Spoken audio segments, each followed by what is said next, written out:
Well, as announced last night, this morning, I'll give some additional meditation instructions, and these instructions will cover a few more points or main points relating to the sitting meditation, relating to the walking meditation, interviews, and then also general activities, and some general recommendations or guidelines with regard to the practice as a whole, in particular attitudes.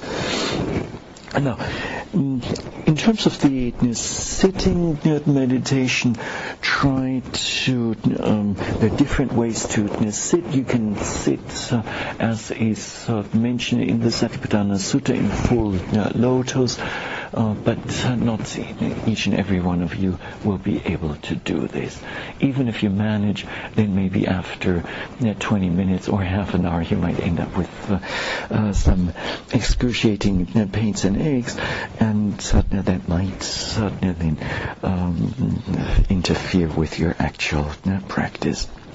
Now, when choosing a sitting posture, the main thing is not to impress others or wanting to set some record, but rather to choose a posture that you can maintain comfortably for a longer period of time. So if it's too difficult to sit in full lotus posture, then that's fine. Then choose another posture, maybe the half lotus posture, in which you place the foot of one leg on the thigh of the other leg. And then during the following sitting, you could do the same thing again, but then place the legs in the opposite direction.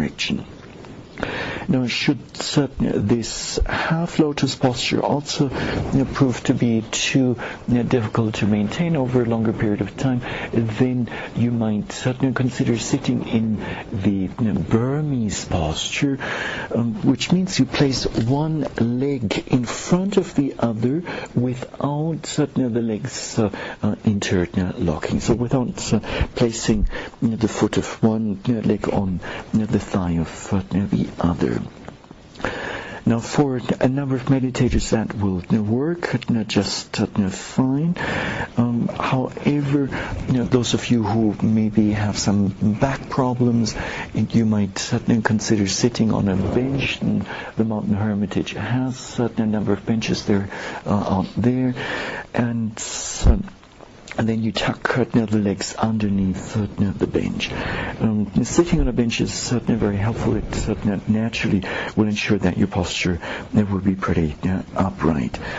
Or if you have some serious back issue, or even problem with your knees, you might also sit on a chair, and we do have a number of chairs here, so that's fine. But when you sit on a chair, please make sure that you do not lean against the backrest. And the reason for saying this is a certain amount of physical effort to maintain an upright posture is necessary. Otherwise, there's a tendency to easily fall asleep.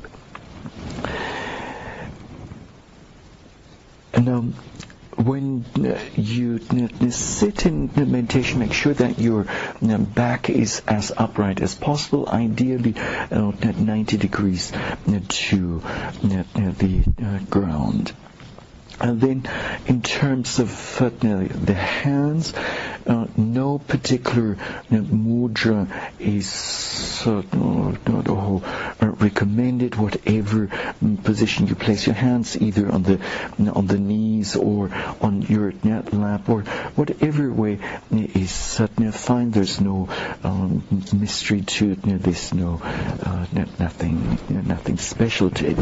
In the meditation practice, the main thing is that we develop intuitive wisdom, and the posture or the mudra does not necessarily have an impact on this, at least not primarily. And then when you sit in meditation with an upright posture, then kindly keep your breathing natural, which means you don't want to interfere with it. If naturally your breathing at times happens to be a little bit stronger, a little bit more forceful, okay, then just accept this and just observe it as best as you can. If at other times your breathing is naturally slowing down, is somewhat shallower, okay, in this case, then just observe it as it is. The main thing is not to interfere with your breathing. So sometimes meditators, what they do is when the breathing or the rising falling movement of the abdomen is somewhat forceful, somewhat faster, then intentionally they slow it down. This is not necessary. Also, when the breathing is rather slow and shallow, then intentionally they speed it up. And so that's not necessary. Now, as mentioned already last night, the primary object of observation in our sitting meditation is which object? The abdomen. The abdomen, there you go, the rising movement and the falling movement of the abdomen. So as you're breathing in, quite naturally, the abdomen will expand, it will rise, and then take that rising movement itself as an object of observation and then label it with a silent, gentle mental label as rise or rising. And then observe it as best as you can and try to know its nature. And same thing goes for the falling movement of the abdomen. Now, and a point that meditators sometimes misunderstand is observing the rising and falling movement of the abdomen does not mean that you have to observe the breath or the air as it is suddenly going in through the nostrils, down the windpipe, into the lungs, and then eventually the abdomen is rising. If one were to do this, then the object of observation would be rather large in size, and as a result of this you won't be able to know very many details. Therefore, the Venerable Mahasi Sayadaw of Burma has certainly recommended that meditators observe the predominant sensations that occur in relationship with the rising movement of the abdomen and falling movement of the abdomen. Sometimes what may happen is that the most predominant sensation takes place in the right part of your abdomen, then you just observe it there. Or at other times it may happen that the most predominant sensation occurs more on the left-hand side of the abdomen. Okay, then you just observe it there. Or it may happen that the most predominant sensation is more in the lower part of the abdomen, then observe it accordingly. And at other times the most predominant sensation may be more in the center, or maybe more in the chest area. Wherever it happens to be, just observe it where it is taking place. And once again, without following the entire breath, without following the air going through the nostrils and through the windpipe and into the lungs. Now, the maxim for the observation of predominant objects is always label and observe and know the most predominant object in the body or in the mind, and starting with the observation of the rising falling movement of the abdomen. So you observe the rising falling, and then if some other object, more predominant object, occurs somewhere else, then let go of the observation of your rise and fall, and then focus your attention on that other predominant object, and then label it, observe it, and know its nature. At times, one that might be experiencing 2 or 3 objects of the same intensity, the same predominance, in which case the choice is with you. You choose the object of your liking. And then we try to observe one object at a time. Having said this, there are situations when several objects tend to arise seemingly. Several objects arise simultaneously. If this is the case, then focus on the most important or the most predominant object, label that, observe it, know its nature, and the other objects just know in a general way at the periphery. But this happens only at 2 places in the practice. So usually it's one object at a time. Now, as you're observing the rising, falling open of the abdomen, it may very well happen that your mind wanders off. And so you might be reflecting back on your journey from your home here to the retreat facility in Taos, or you might be thinking thinking into the future, thinking about what lies ahead of you during this retreat here, or work-related issues might come up, family-related issues, etc., etc. Whatever it might be, just label this as thinking or planning, remembering, reflecting, fantasizing, etc. And then try to observe the thinking in a non-reactive manner. And very important, make sure you do not get caught up in the content of your thoughts. So sometimes what happens is when you sit in meditation, the mind has calmed down to quite some extent, and then some fabulous idea comes into your mind. And so if you happen to be a carpenter, then you might think about developing a new tool that a carpentry tool that will make certain processes in the carpentry work easier. And so then you sit there and you spend hours and hours designing this new fabulous modern carpentry tool. So please don't go for this. And so just be mindful of the thinking. Don't get caught up in the content of your thoughts. In the end, it's just another thought. It's just another mental object, and that's all. When we say to know the nature of thinking, then this may mean different things.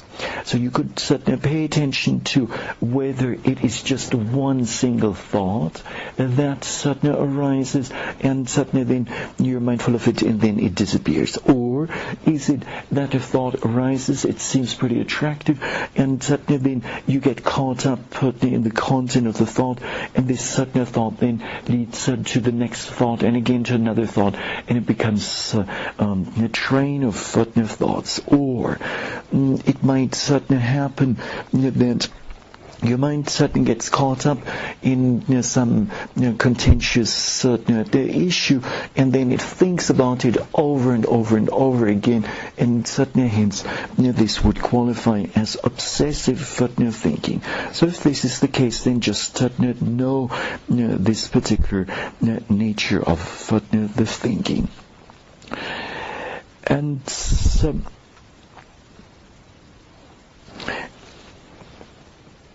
at first, when we are still just a few days into a meditation retreat, then it may easily happen that suddenly we sit, observing rising and falling, a thought suddenly arises, and suddenly then we get caught up in it, and suddenly then the thinking may last for as long as 5 minutes, sometimes even 10 minutes, and with some meditators as long as half an hour.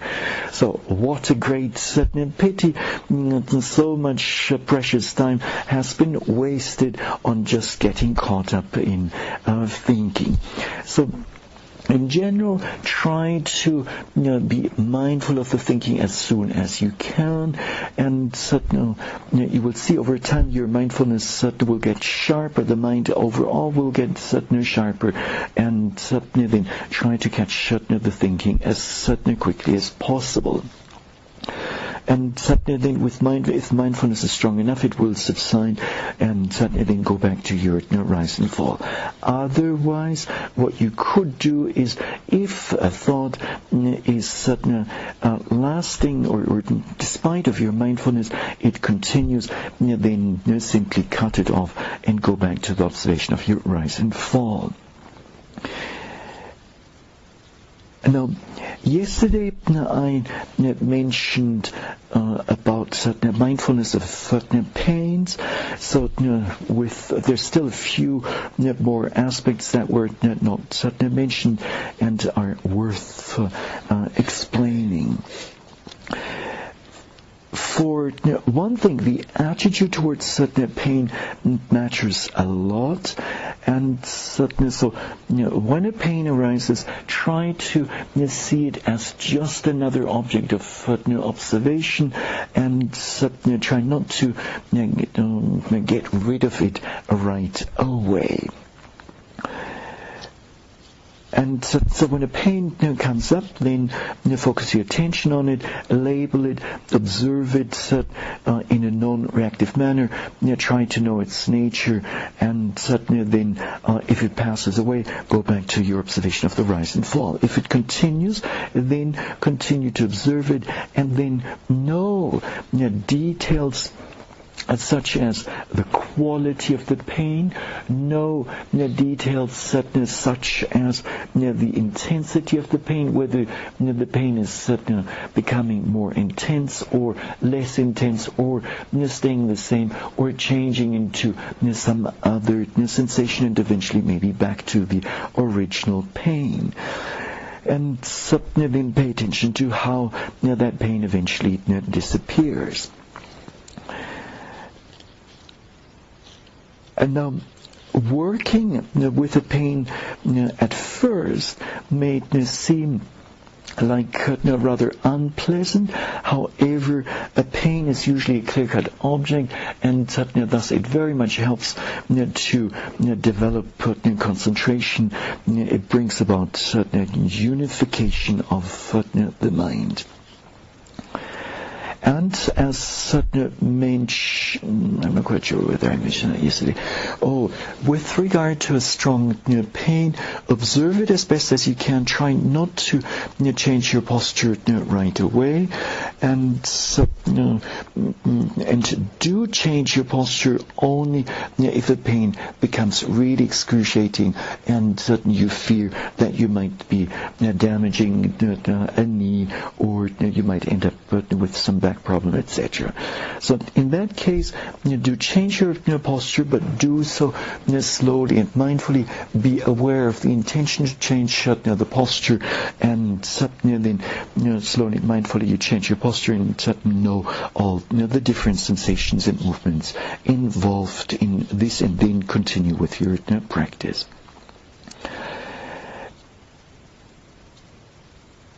Now, continuity of mindfulness is key for a deepening of our meditation practice, and so continuity is a rather relative expression, and there are different degrees to it. You will see over time that your mindfulness will become more and more continuous. Now, in the observation of a predominant physical or mental object, a number of factors play an important role apart from mindfulness, and those are vitaka in the Pali scriptural language, which is aiming, usually translated as initial application of the mind when taking it as a jhanic factor. And this means when a predominant object has arisen somewhere in the body, then we try to aim our attention at the center of that particular object. Now, aiming alone is not enough. This needs to be accompanied by effort in the Pali scriptural language known as viriya. And effort is that mental force that propels the observing mind towards the object of observation. And so it ensures that the mind actually reaches the object.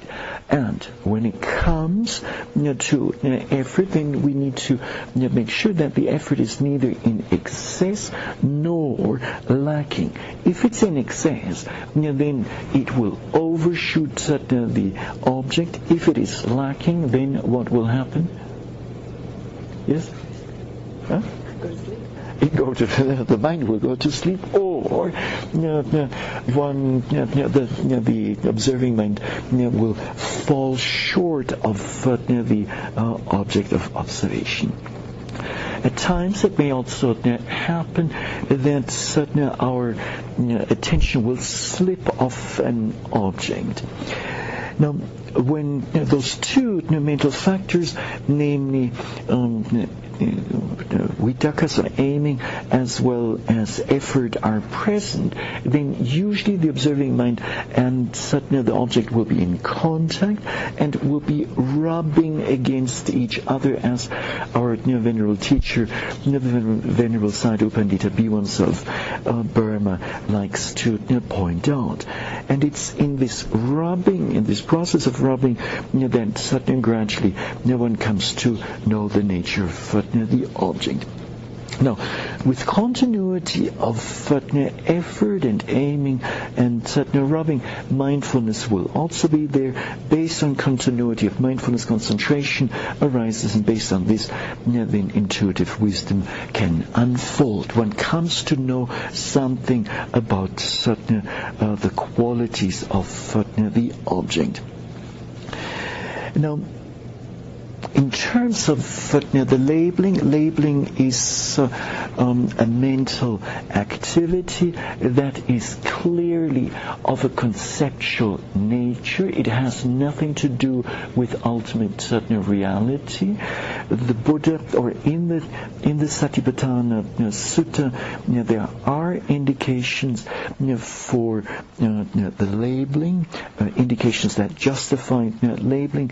And so when you label, or when an object arises, then try to find some simple word that characterizes the object, and then observe it, know its nature. Again, you want to label, and then you want to observe it, and you try to know the nature of the object. And so you want to, for yourself, find just the right frequency in terms of the labeling. If you label too much, then what might happen, Jim? Well, you lose contact with the object. Yes, and then you might just spend your time on labeling and become an expert in labeling, but you might not find know anything about the nature of the object. And the labeling itself may interfere with the actual observation of the object, and thus we need to find out for ourselves just the right amount of labeling, not too much of it, not too little of it. And a certain degree of flexibility is there. if on occasion you miss to label an object, however you are aware of the object and you know its nature, that is fine. But overall, do try to label as best as possible. May I ask a question? Yes. It's a concern to me about this question of losing contact with the object as a result of labeling. And even the simplest labeling seems to have that result. And I've encountered teaching that suggests that labeling is not necessary. In fact, in most cases when objects arise, I know what they are without having to name them. And I'm wondering if some kind of preconceptual awareness is sufficient to do the Vipassanā practice. Well, and so, do you remember times when you got lost in thinking? It's easier to talk about the converse. When I didn't get caught in thinking, I got caught in thinking a lot. So the labeling has its place, and it very much helps the meditator to gain some clarity about what the object is that one is currently observing. And there's a huge, if we just know objects in a pretty general manner, we just know, oh, there's a sensation, or there's another sensation, or again there's a sensation, then the distinction between one object and the other, between one sensation and the other, is no longer there.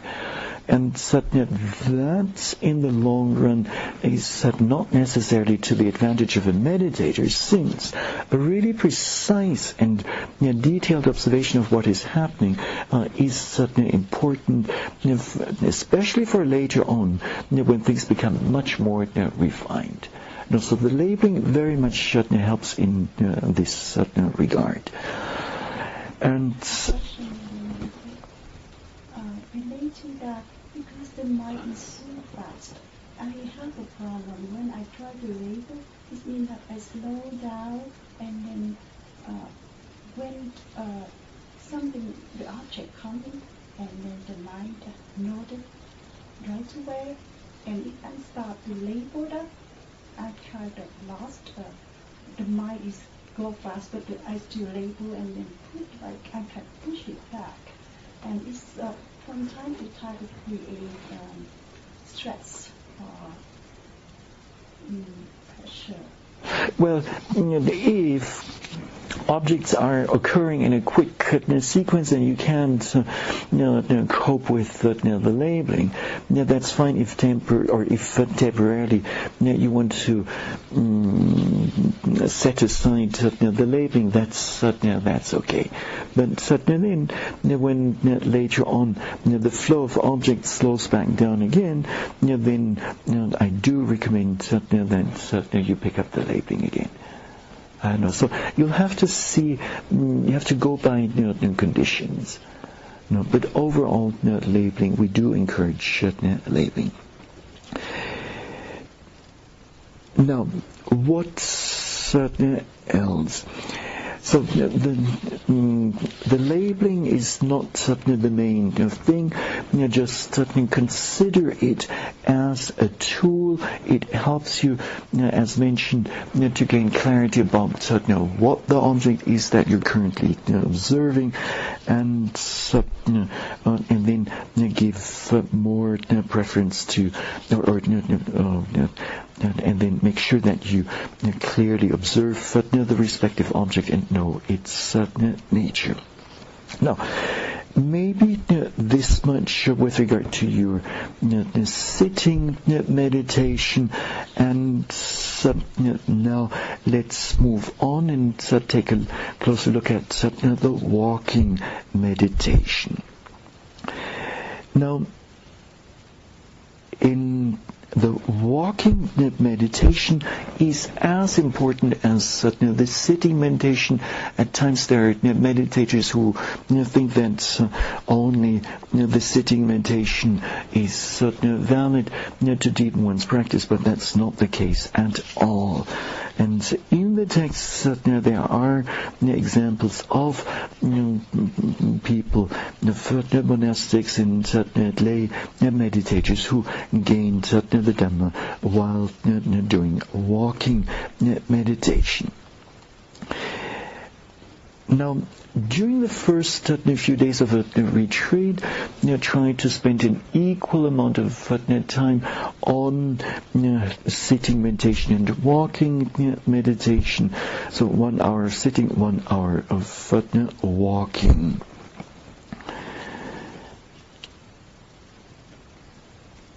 Now, usually 3 forms of walking meditation are suggested in the Mahasi tradition. The first one is that when the right leg moves, we label this as right step, and then we observe the most predominant sensation occurring somewhere in the leg, wherever it occurs in the leg, and then whenever the left leg moves, accordingly we label it as such as left step, and then we focus our attention on the most predominant sensation occurring in the leg.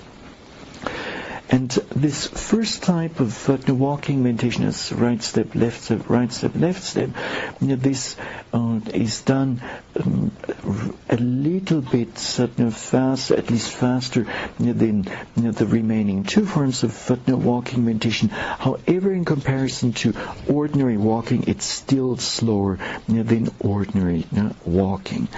And keep in mind that the type of walking meditation that we're doing here is not ordinary walking around like when you walk down a street, or like a villager walking around in a village. So when we do the walking meditation, the aim is to develop our mindfulness, to develop concentration and intuitive knowledge. Now, after about 20 minutes of right step, left step type of walking meditation, we then change to the second type of walking meditation, which means that we divide one step into 2 parts, which so when we lift the foot, then we label this as lifting, and then carefully we observe the lifting process and try to know the predominant sensations. Then, at the beginning of the lowering process, we label this as lowering, and then we observe the whole thing and try to know the nature of the lowering and placing process. Now, having done this type of walking meditation for about 20 minutes, we then slow down our walking even further. We divide one step into 3 parts, namely as lifting, and then pushing, and or gliding as you like, and then as lowering and placing. Now, the lifting and the lowering are as explained before, and the only new thing is that pushing phase or process, and at the very beginning of this pushing process, we label this as pushing or gliding, and then we observe this movement as best as we can. We try to know the predominant sensations while the foot moves through the air, and we try to know the nature of what is happening. Now, for the first second day, you can do the walking meditation as explained. So 20 minutes left step, right step, then 20 minutes as lifting, lowering and placing, and then 20 minutes of lifting, pushing and lowering and placing. Should sooner or later you feel that the first or second type of doing the walking meditation is too fast and it interferes with a clear understanding of what's happening, then drop the first type and the second time, and then just focus on the third type of walking meditation. And you will notice that this will happen quite naturally, as you will naturally want to slow down more and more. Now, when you do the walking meditation, make sure your posture is upright, and then focus your eyes at a point maybe 3 to 4 meters ahead of you. Try not to look to the right, to the left. Keep your eyes restrained, since if you were to look around a lot, then this would easily create some distractions in the mind. Yes? Should we be focusing on the sensation of the foot touching the ground as well, or just the motion, the intention to move the foot? Well, if the intention is predominant, if it's apparent, then you could take the intention as an object of observation, and then just label that, observe it as best as you can, and know its nature. And then, while the foot is actually moving, or you're lowering and placing it, then different sensations occur during that process, then also focus your attention on the respective sensation. So let's say as the foot is, let's say during the lowering process, as the foot is gradually moving closer and closer towards the ground, there's maybe a sensation of relaxation or release. Okay, then you could take the release as an object of observation. You observe that, you try to know its nature. So you slow it down as much as need be. Yes, right, that's it. And then when the heel or the entire foot is actually touching the ground, then be mindful of those of the sensations involved in the foot touching the ground. And much could be happening there. And usually what happens is during the first 1-2 days or so, meditators oftentimes are still pretty focused on sensations occurring owing to the ground one is walking on. So let's say if you walk on a carpet, then you'll be experiencing certain sensations related to the carpet, or if you were to walk barefoot on a gravel path, naturally there'll be many sensations related to walking on those gravels. But later on, the advice will surely be to focus one's sensations more, or focus one's attention more on the sensations that occur in the foot itself, irrespective of the floor one is or the ground one is walking on.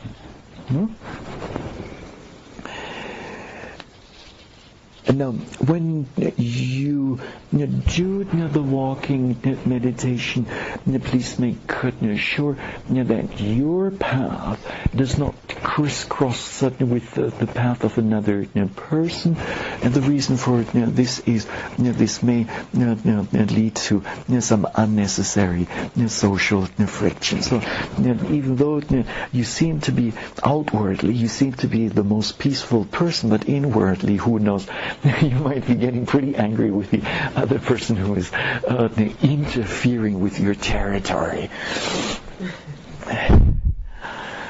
And then when it comes to the length of the path for walking meditation, it doesn't need to be very long. Just 5 to 10 meters would be quite enough.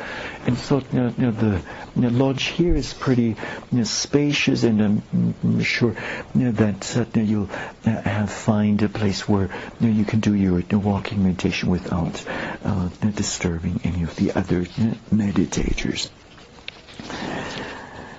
Now, let me see. Now, in the walking meditation, as well as during general activities, the slowing down of our physical movements and certain activities is or tremendously helps to deepen our practice. And at first this might not be obvious. However, when we actually do try to slow down, then we realize that there's much more to this body and mind. We notice that there's so many sensations occurring in the body. There's so many objects taking place in the mind, and certainly so slowing down then helps us to see those objects or those phenomena. There is a maxim, I suppose, that was coined by the late Venerable Mahasiddhanta of Burma. The slower you go, the more progress you actually will have in your practice. And it's not the other way around. The faster you move around, the faster you will move ahead in your meditation practice. So over time, try to find just the right speed for your walking meditation and general activities. Now, let me briefly demonstrate those three forms of walking meditation, so that you get an idea of how to do it.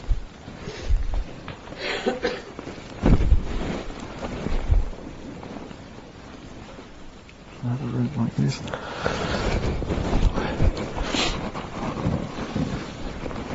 And so you want to assume an upright certain posture, eyes focused at a point maybe 3 to 4 meters ahead of you.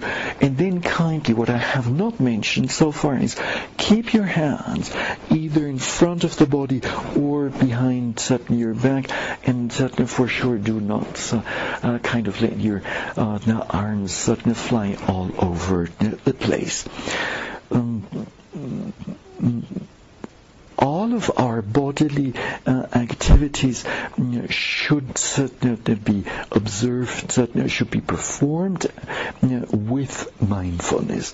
So people who are pretty absent-minded will easily move around in the walking meditate or move from one place to another, and then the hands are flying all over the place. This is rather absent-minded behavior.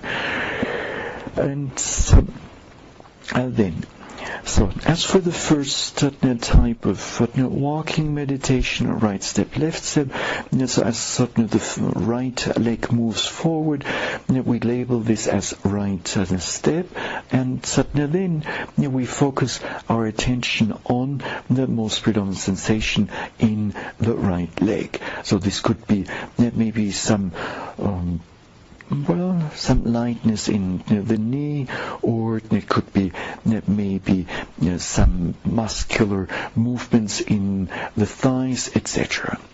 So left step, and then right step,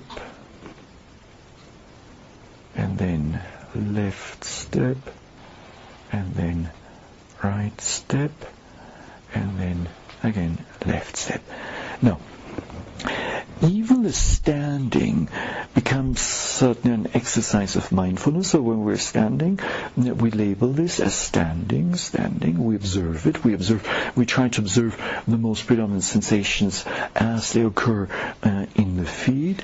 And then, if an intention naturally arises to turn, then we take that intention as an object. So, intention to turn, and then followed by the actual physical process of turning. So, this then we label as turning.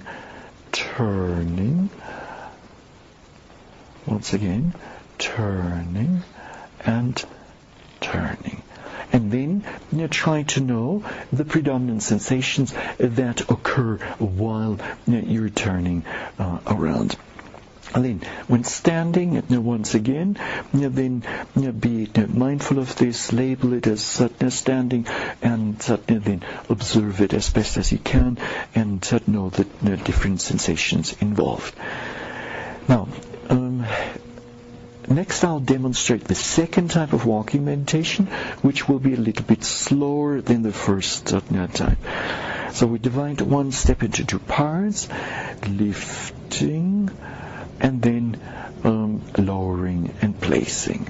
And then, again, lifting and lowering and placing. Lifting and lowering, placing.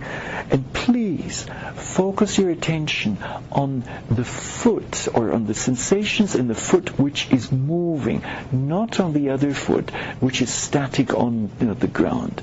So now the focus should be, in this case, should be on the left foot as it is coming up and then is being placed. And then again, lifting and placing. Then, as before, while standing, be mindful of this, and suddenly then be mindful of the process of turning around, intention to turn, and then the turning, and then again turning, and then standing. Now, for the second and third type of walking meditation, you want to take small or short steps. And the reason for this is, if you were to take a long step like this, then while placing one foot on the ground, the other one will come off the ground right away, and suddenly then you'll have two objects occurring simultaneously, and the mind will not know what to observe. And it will go back and forth many times, and it may lead to some distraction in the mind, or agitation in the mind. So much easier than this is, or much better than this is, to simply choose or take short steps. So then, as lifting and then moving and suddenly lowering and placing. So now I'll show you the third type of walking meditation. So lifting, and as you're lifting the foot, try to know all the sensations involved in it. Then, at the beginning of the forward movement, just label this as forward, or pushing, or gliding, and suddenly then observe the different sensations that occur while the foot is moving ahead. So there could be some numbness in the foot, but there could also be some cold in the foot, or there could be some sensation, some stinging sensation in the foot, etc., etc. Then, at the beginning of the lowering process, label this as lowering, and suddenly then carefully observe the different sensations involved in lowering the foot. And then, in particular, pay attention to the point when the heel or the entire foot is touching the ground. So at first there could be some very refined softness, some lightness, some gentleness, suppleness, and then the gradual placing of the foot on the ground, and then certain release of muscular tension, and suddenly then a change of or a shift in pressure, etc., etc. And then again, lifting, then forward movement, and then lowering and placing, lifting, forward movement, lowering and placing. Okay, so that's that.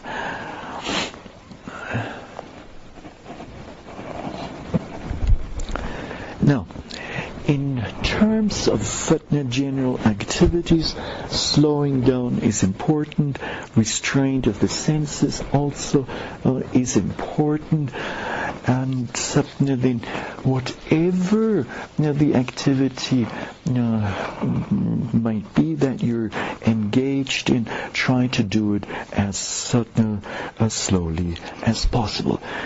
So anything that's is apart from formal sitting and walking meditation comes under general activities.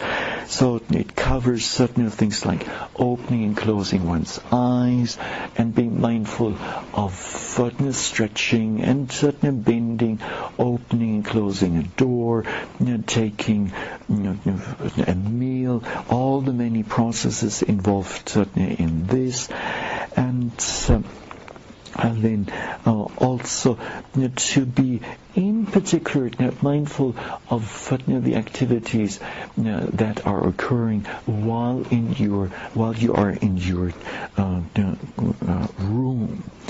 And sometimes what happens is meditators, when practicing together here in the meditation hall, the mindfulness is there. But then, as soon as one enters into one's room, then the mindfulness gets dropped at the door sill. And so that's not helpful.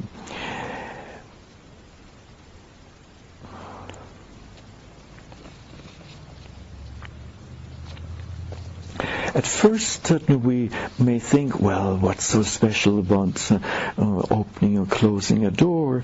And suddenly there seems to be nothing happening there. But if you observe that particular activity over and over again in the course of a day, then you might find quite a number of details. Now, briefly, a few remarks about the interview. You are welcome to write down your meditation experiences. This may be a little bit, this instruction or advice might be a little bit different from what you've heard from other teachers, but my experience in Burma as well as in Lumbini has been such that when meditators write down their experience, their major experiences after sitting session or walking session, it very much helps to catch many details, and that helps for a better understanding of what's going on in the practice, and also helps the teacher to understand what is happening. Now, next, we have an interview schedule, or it will be out very soon. We will start with the interviews tomorrow, and one group will be seeing Marcia, the other group will be seeing me, and then we alternate. And do check the interview list will be on the bulletin board this afternoon, and so do check the interview list every morning, maybe after breakfast, just to make sure that just in case some change occurs. And then in terms of the location, interviews with you will be in your room. It's room 4. I'll be doing interviews in room 4, which is, you go out the back of the dining room and turn left, and it's 2 doors down. And interviews with me will be Schoolhouse. It's still a good name for it. It's at the far end of that covered swimming pool that's out back. And there's a door. The door is actually, you have to kind of go around to the left a little bit, and you'll see the door to get in. So you walk past the swimming pool, and you exit from the dining hall. You walk past the swimming pool on the right-hand side, Yes. and then Go around a little bit to the right. and then and that room comes up. A very nice room. And then then check your time. Come then be ready for the interview. Be there in time. Maybe a few minutes before the appointed time. And at least for me, when I will be ringing the bell, maybe a minute or two before the present meditator has finished his or her report. And so when you hear the bell, please do come in and then take a seat and then wait until your turn comes up. In this way, we can save some time. The time sometimes it takes for a person to come in, to bow down or show respect, and then find or sit down. That takes up a lot of time if you multiply this by 8 or 9 people. Yes. I ring the bell just as the person in front of you finishes. So it's a little different. With Marcia, it's one thing. With me, it's another thing.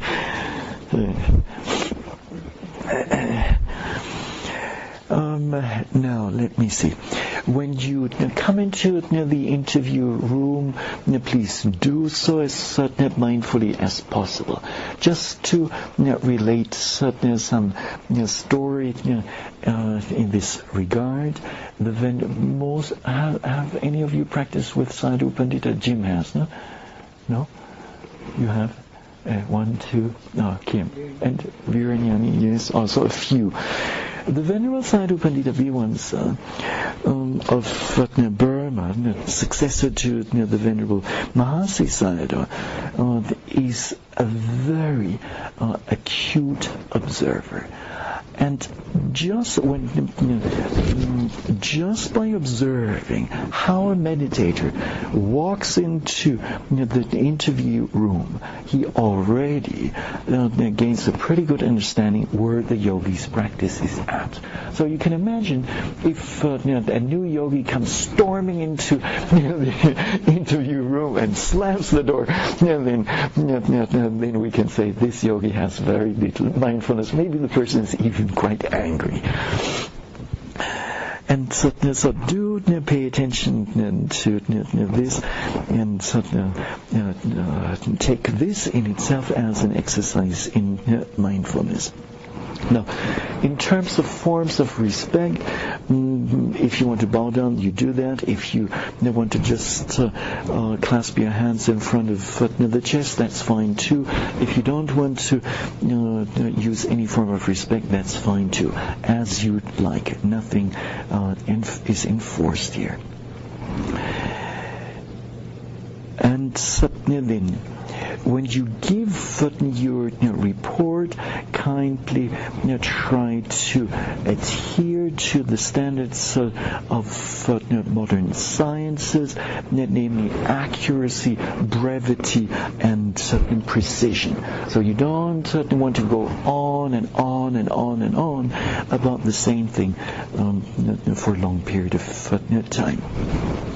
And then, before you come into the interview room, please have at least some idea of what you're going to report. Sometimes it happens, a meditator comes in, sits down, and then goes through the notebook. Oh, what am I going to report today? Oh maybe, no, not this. Maybe, and then the person flips the pages and then finally settles on something. So do know what you want to report prior to the interview. and then ideally report on your best sitting and also on your best walking meditation. Now, you might want to know what is your best sitting or best walking meditation. Best here does not necessarily mean that you only have wonderful experiences. Meditation is not only about wonderful experiences. Sometimes it can get quite difficult. And so best is more in the sense of a sitting that best reflects the latest development in your meditation practice over the last 24 hours. So let's say if you've had a couple of very difficult sittings, then choose one that is relatively clear in of those difficult sits, and then present that. And then also give a short report on your walking meditation. Now, the Venerable Sayadaw Pandita has devised a way of being somewhat systematic, not only during the sitting itself, but also during the interviewing. So he recommends that meditators stick, or at least mention, three things. The occurrence of the respective object as number one. Number two, the labeling and the observation of the respective object. And then as number three, knowing the nature of the most predominant object. And so, when if you can apply that those three aspects to your practice while you're observing an object. So, let's say a pain occurs, a pain arises. That's your occurrence. There's nothing you have to do there. It will happen all by itself. And then, as the pain is going on, you label it. So during the interview, just to state whether you did label it or not. And then, and which label did you use? And then the next aspect in connection with the labeling is the observation. And please notice there is a difference between labeling and observation. Labeling is just conceptual, is perception, whereas observation is your mindfulness. And so then say whether you were able to observe the object or not, whether the observation was continuous or not. And then the last part is the knowing the nature of the object. So what are the qualities, the features, the characteristics of the object that you are involved in observing? So these three aspects, occurrence, labeling, plus observation, and then as number three, knowing the nature of the object, these you can use to structure your reporting a little bit. It may at first seem somewhat monotonous and somewhat mechanic, but there's some benefits to this. It really helps to structure things. And then, when you give your report, please use simple language. There's no need to go into really sophisticated language. Also, there's no need whatsoever to use complicated Pali technical terms. And also try not to evaluate your practice by saying things like, well, I was observing the rising and falling, and then clearly I saw the anicca aspect of the rising and falling. Well, good, I realize you know something about Pali, but you haven't said what this anicca nature of the rising and falling is like. So rather than using technical terms, just describe in simple, ordinary or worldly language what's actually happened. Now, when you give your report, please, there's no need whatsoever to impress the teachers with your meditation experiences. So do not report from imagination, but rather be truthful as possible, and simply just relate to the teacher what happened in your practice. Now, we all have, for the most part, we have this nature, tendency to, or wanting to impress someone. This is not necessary. If some difficulties have occurred in our practice, okay, then we just accept these difficulties and we just relate those to the teacher. And the result of this then will be that you will be getting some hopefully valuable advice that will help you deal with those difficulties. Now, let me see. Is trying not to evaluate your own practice. Trying not to assess your own practice, especially if you're still relatively new to the meditation and you have covered only one part of the path towards liberation. Then how will you know what is a good experience, what represents a deepening of practice, and what represents, let's say, a stagnation in one's practice, or maybe even a regression in one's practice. So leave that part to the teacher and just focus on actually doing the practice, observing it, knowing whatever is going on. Now, since Marcia and myself will be interviewing all of you, so two teachers will be there. There may be some slight differences in approach, slight differences in the guidance given. Please be patient with this and simply accept the guidance with an open mind, with mental flexibility. And there's always something that we can learn from a teacher.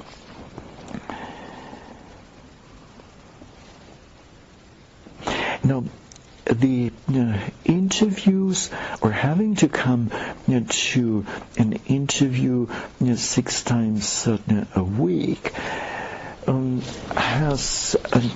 brings several benefits. One of those benefits is that the interviews will, the fact that you will have to report the following day, will ensure that you will be observing at least one sitting in a day and one walking session in a day somewhat properly. And otherwise, with meditation practice, there is a certain tendency to, take it easy, and it's so comfortable here, and it's so nice here. So then it's more of a vacation than actually proper mindfulness practice. So the regular interviews will help to make sure that you're working well. Secondly, the interviews, or during an interview, you give your report, and then based on your report, you'll be receiving instructions, you'll be receiving encouragement, explanations, at times corrective measures, and all of this will help you to move ahead in your meditation practice, and if any difficulties are there, to properly tackle those difficulties. So in the end, the interviews are for your benefit.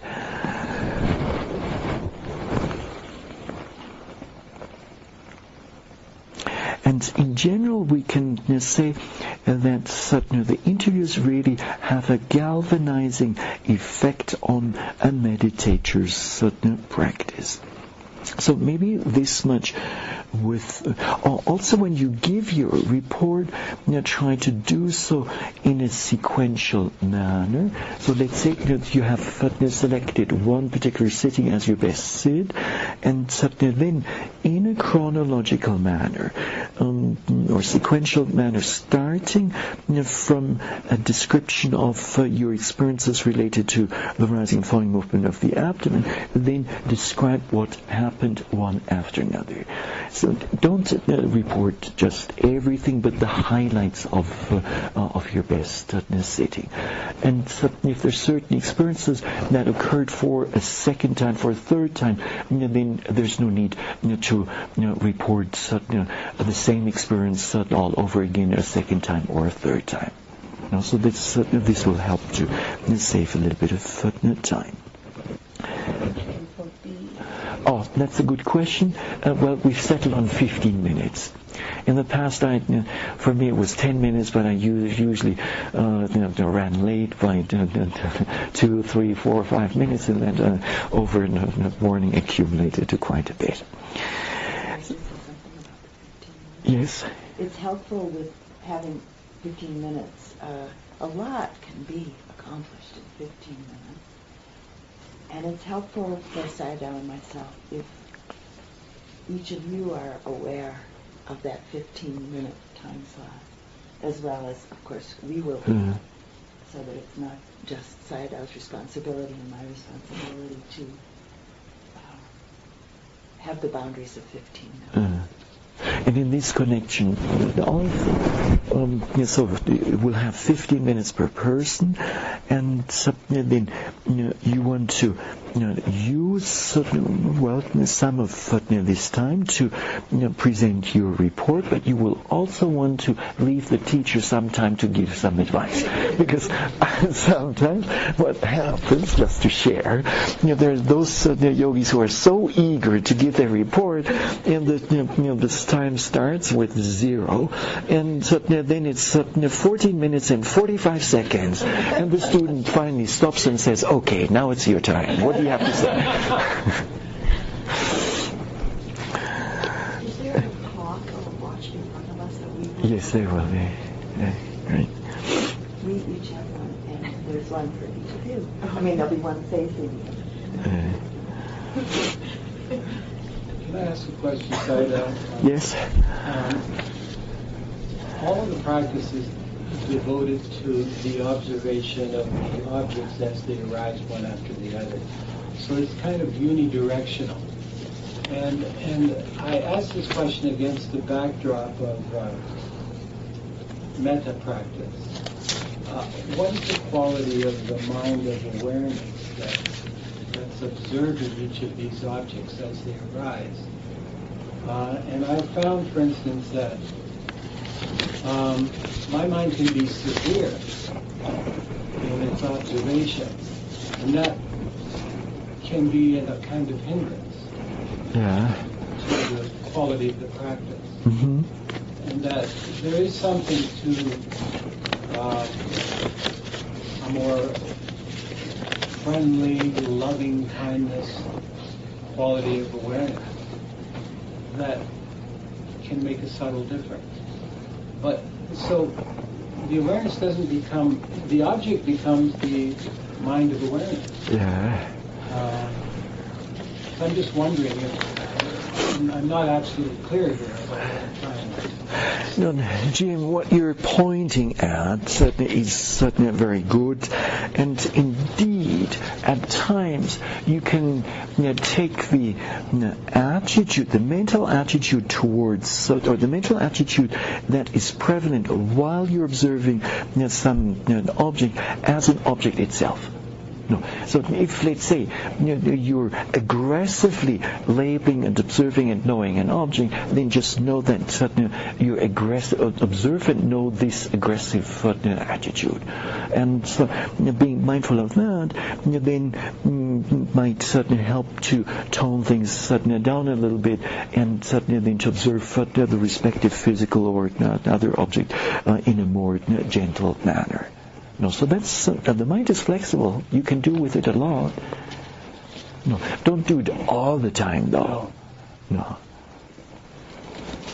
Now, what we've covered so far are points related to the sitting meditation, the walking meditation, and general activities, and then the interviews.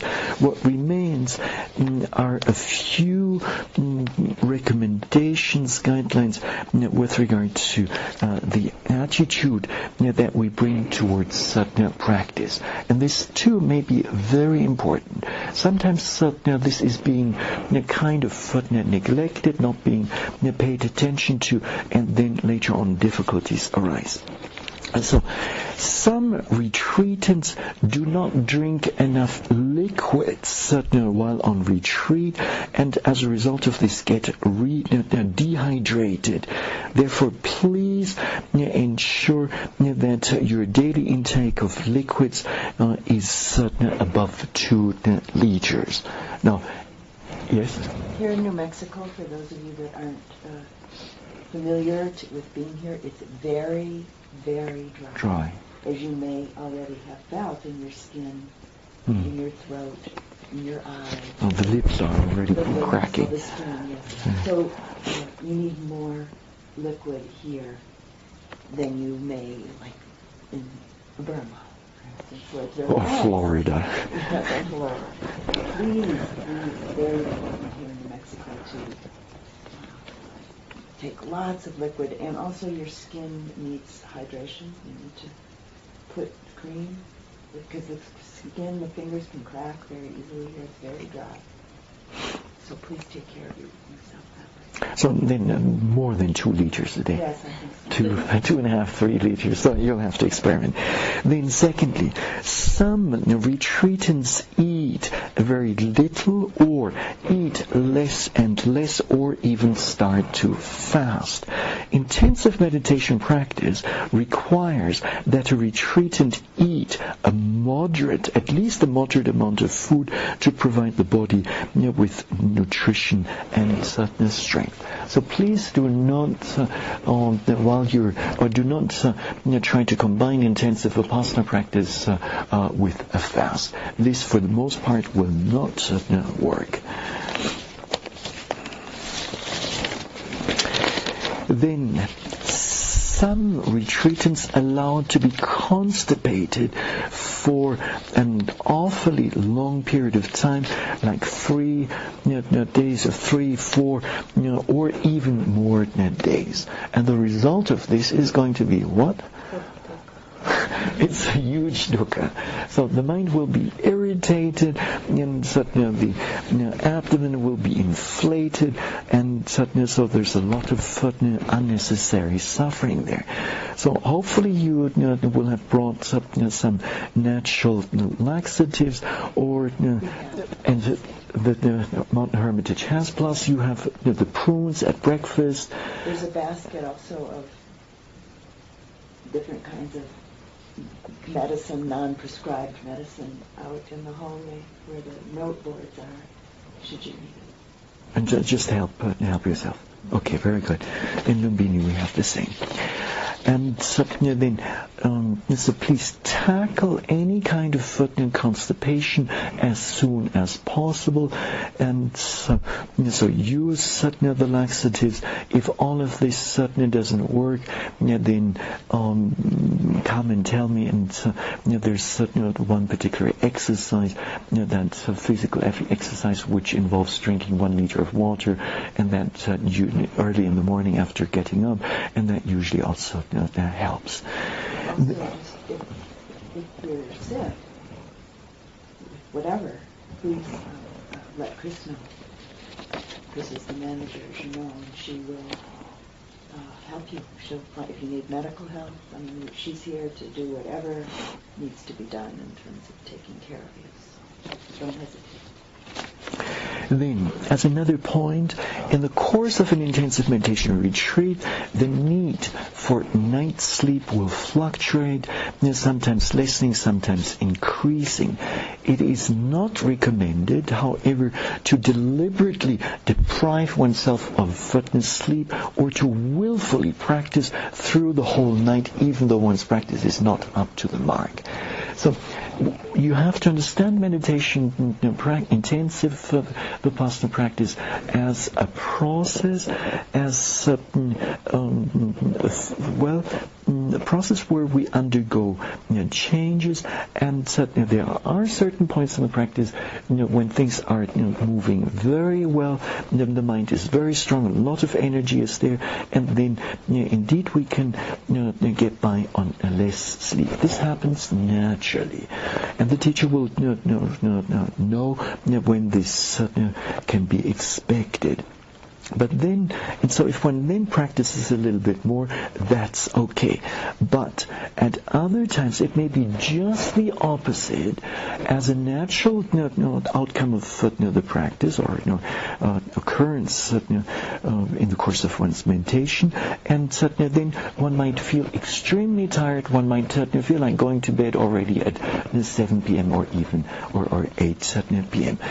So a certain amount of flexibility is necessary. And this forcefully or forcing oneself to practice through the whole night and just sitting and walking, or just sitting, and I've seen people do this in Burma, this is not necessarily to a meditator's advantage.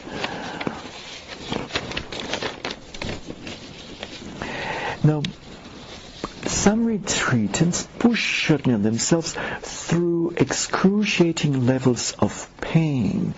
Should the pain become excruciating, please feel free to change your sitting posture slowly and mindfully. And again, we're here not to set records, but rather to develop intuitive wisdom. Now, around thoughts, there's one common wrongful assumption that may do a lot of harm, and the assumption is that Vipassana meditation is seen as a meditation during which in the mind no thoughts whatsoever should arise. And what do you think? Is this possible or not? It's not possible. So thinking is a natural occurrence, it's a natural event, and so the approach to thinking in the Vipassana meditation is simply that you take it, you integrate it into your practice, and you take it as an object of observation, you label it, and you try to observe it in a non-reactive manner, and then you try to know its nature. And integrated in this way, there will be no problem whatsoever. But if you sit there thinking, I shouldn't be having this thought that is just arising. It's another thought. And then that itself is another thought, and you ought to be mindful of this.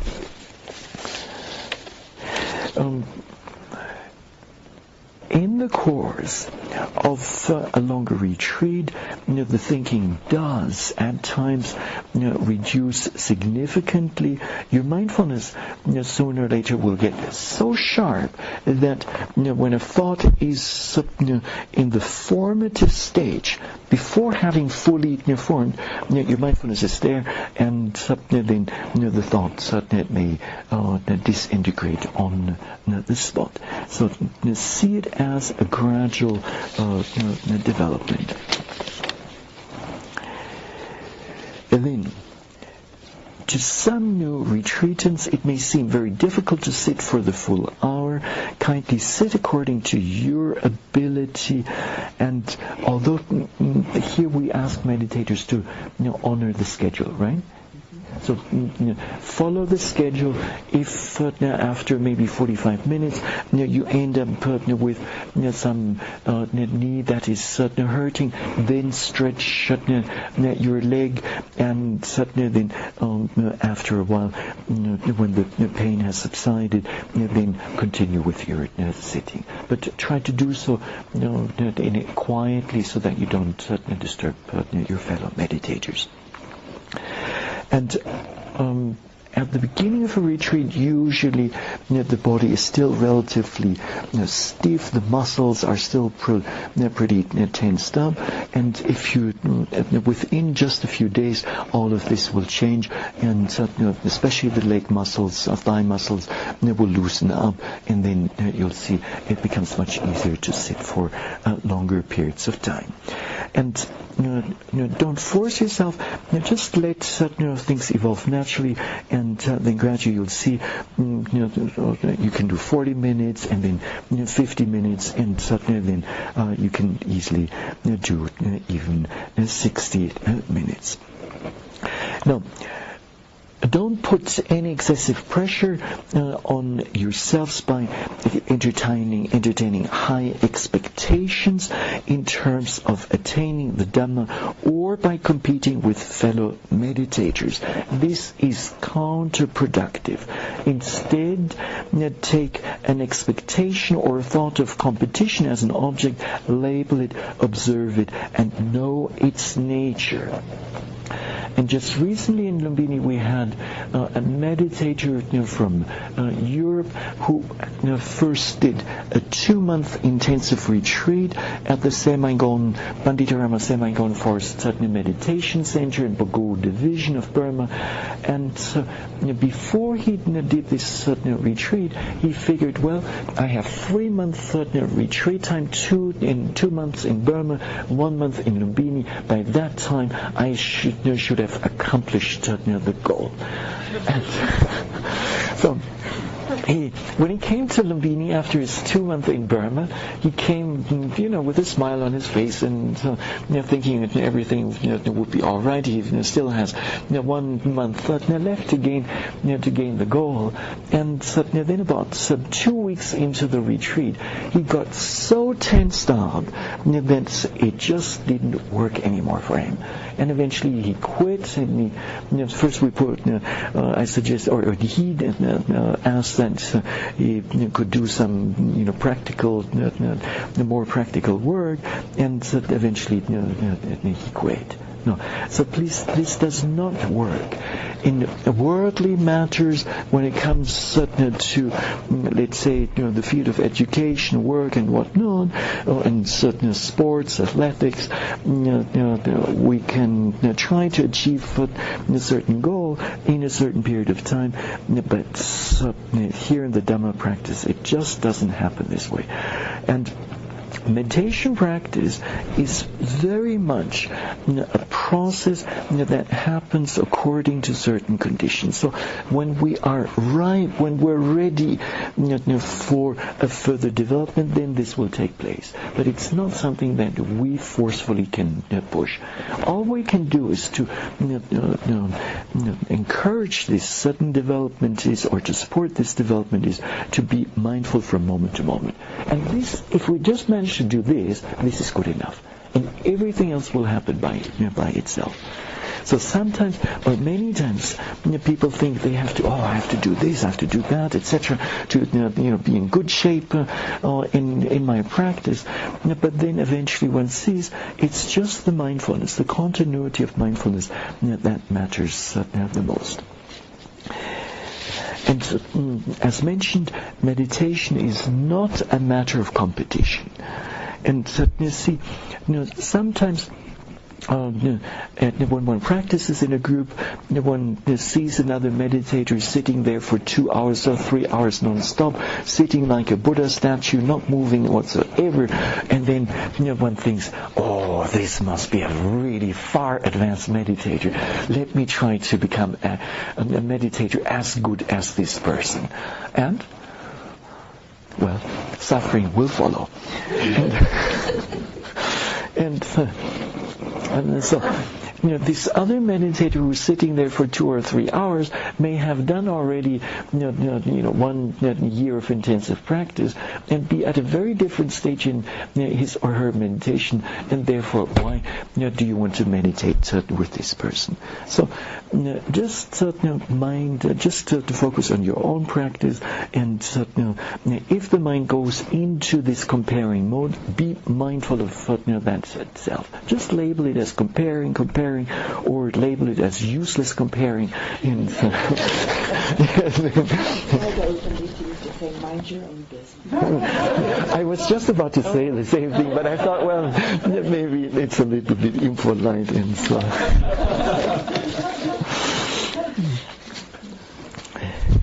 Now, what else do we have? Some retreatants. You have something to add? It just occurred to me in relationship to interviews that we don't want people going in and out of the meditation hall during a sit. Oh, yeah, that's a good point. So if your interview comes up after a sit has begun and before it's ended, you can sit somewhere else. You can sit in. There's chairs, as you know, out in the dining room area. There's lots of outside area, and it does warm up during the day here. It's not always below freezing like it was last night. There's lots of space to sit. Your room is another possibility. So please don't go in and out during a sit when your retreat or your meditation, your interview time comes up. Marcia, Available. a question with regard to that. If we go out of sync with everybody else, say we have the good fortune to have a couple of long sits and then want to walk a full hour, should we then sit somewhere else rather than coming into the hall? If you're sitting a few hours, and then want to walk during a sit, and then you can walk. Well, then you do that outside. You can do it in your room. You could do it outside. Yeah. Just not come into the hall. not room. going in and out of the hall during the sit. Right. So it's the kind of view that comes here. Then, what next? Some meditators intentionally or semi-intentionally push the mind into states, unwholesome states of extreme fear or worry or self-judgment or guilt, and in this way force certain things or push things just a little bit too far. And maintaining a proper mental balance is really crucial. Please don't forget this. And so don't experiment too much or don't push too much. When naturally, let's say, worry arises, okay, be mindful of it, but don't look for more and more of it. And so, and then it may get out of hand, and then you might end up in a difficult place. So should you be experiencing extreme levels of fear, depression, anxiety, elation, hyperactivity, or anything like this, kindly inform your teacher without any delay. There's one more point here. Some meditators, coming from a slightly different angle, try to exercise complete control over the mind by not allowing unwanted states of mind to occur. So let's say naturally worry wants to arise in the stream of consciousness, and somewhere or other they've decided they're not going to entertain worry, and then simply cut it or simply suppress it. That will not work either. So if something needs to come up, okay, then just observe it as best as you can.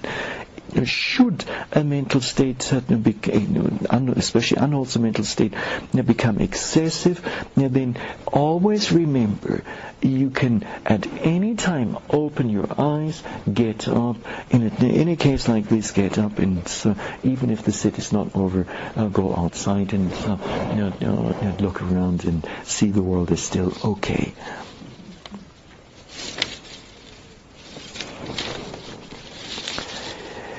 And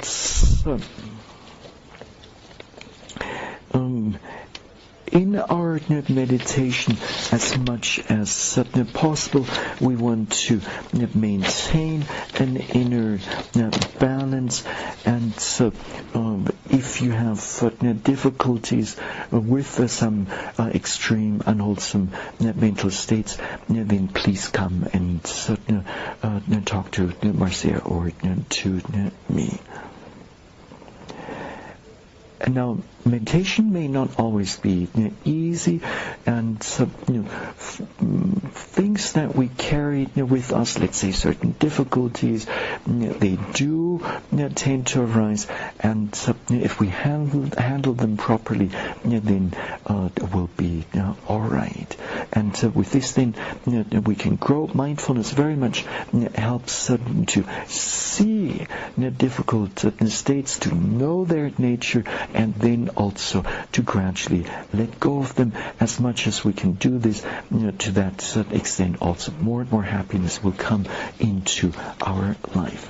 This brings us more or less to the end of our of this talk, although I've just noticed there's still a few more points that I would like to add. Namely, during the first few days of a retreat, there are certain initial difficulties that are commonly arising. And among those initial difficulties, we have what? Sleepiness, there you go. And what else? Restlessness, yes. Wandering mind? No. And then the pains and aches are likely to arise, and so if on top of pains and aches also maybe some difficult mental states arise, then a sense of discouragement might arise, mental discouragement. And so if any of these occur, just know this is practice related, and these things will not last forever. Just work with them as best as you can, and then gradually these things will subside. Also, the schedule at first might be a little bit difficult, but gradually you'll get used to it. And remember, you have all the mental qualities like mindfulness and courage and determination and whatnot to overcome these difficulties. Okay. And in conclusion, may these certain instructions given during this session be useful to your meditation practice. May you apply them as best as you can, and may these instructions help you to develop your meditation, deepen your meditation, and then may deeper and deeper levels of intuitive knowledge arise, and bring more and more happiness into your lives. And this is it for now.